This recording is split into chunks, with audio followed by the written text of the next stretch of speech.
یہاں پاس ہی ایک work shop ہے جہاں جنوبی پنجاب میں خانے وال سے تعلق رکھنے والا ایک بالکل سیدھا سادہ سا نوجوان لڑکا کام کرتا ہے۔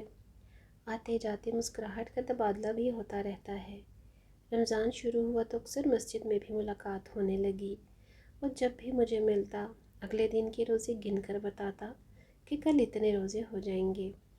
مثلاً 7ویں روزے کو مجھے کہنے لگا کہ کل پورے 8 روزے ہو جائیں گے۔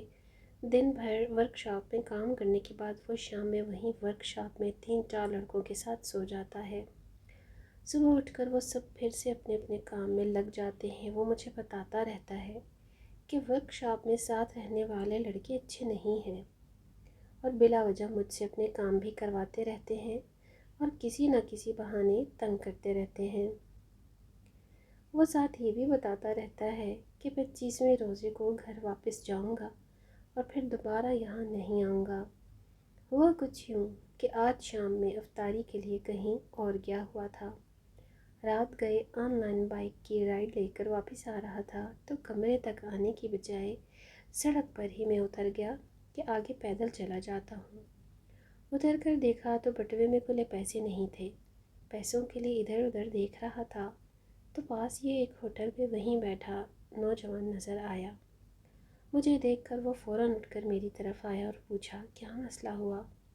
میں نے بتایا کہ کھلے پیسے نہیں ہیں تو اس نے فوراً اپنا بٹوا نکال کر مجھے پیسے دینے کی کوشش کی، لیکن میں اسے منع کر کے کہیں اور سے کھلے پیسے لے آیا اور بائک والے کو دیکھ کر رخصت کیا۔ اب اس لڑکے کی طرف جب میں متوجہ ہوا اور اس سے پوچھا کہ یہاں ہوٹل پر بیٹھے کیا کر رہے ہو، سوئے کیوں نہیں ہو؟ ابھی تک تو اس نے بتایا کہ میں تراویح پڑھ کر آیا تو اندر سے لڑکوں نے ورک شاپ کا دروازہ بند کر دیا ہوا تھا۔ میں نے بہت کھٹکھٹایا لیکن انہوں نے نہیں کھولا۔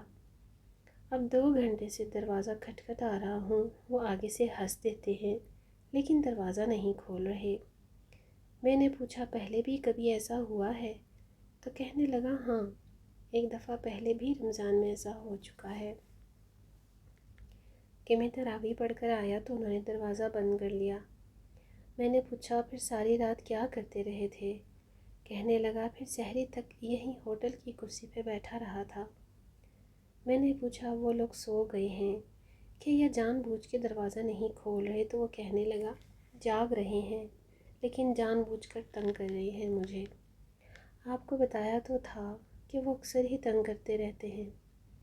پھر کہنے لگا بس اب تو 3 گھنٹے ہی رہ گئے ہیں سحری ہونے میں، سحری ہوگی تو دروازہ کھول دیں گے۔